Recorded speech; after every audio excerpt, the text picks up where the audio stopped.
Now, what he talks about is conscious mind, subconscious mind, Right. and self-image. Dude, how much do I talk about that? The conscious versus the subconscious. Yep, all the time. So a lot of that a lot of my training methodology has evolved because I read these books. Right. I didn't come up with this shit. Right. You know, and neither did he. He was coached by You just somebody. communicate them better. Yeah, well, and he communicated it to me better. right. So now I am doing my part to communicate it better to other Yeah. people too.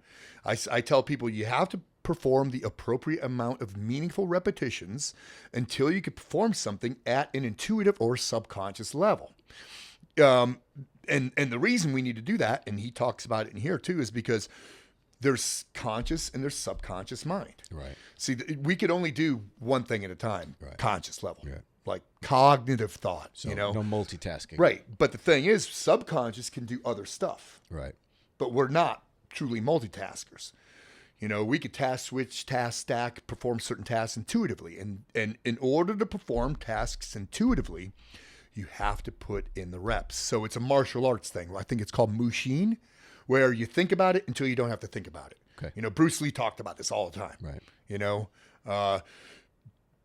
but that takes work and it takes repetitions. And for some people, it's hard to explain. They say, well, how many? I'm like, I don't freaking know. So my wrestling coach, when I was in my junior year, I started getting good because between 10th and 11th grade, I went to the college in summer and I wrestled with collegiate athletes, and that opened me, Right. freaking, and then I started freaking beefing up and stuff. I was lifting weights. I was a changed person when I came back into high school in 11th grade. But I remember him telling me, if you practice a move 1,000 times, you will be able to do it in every match. And I counted. So it was a throwdown for me. Right. Throwdown, not the heavy metal band, That's right. but a throwdown. So basically, like a fireman's carry into a anyway. So people wrestled who know what a throwdown is, and then there's a contingency for a throwdown. That was a dump in case the guy sprawled too hard.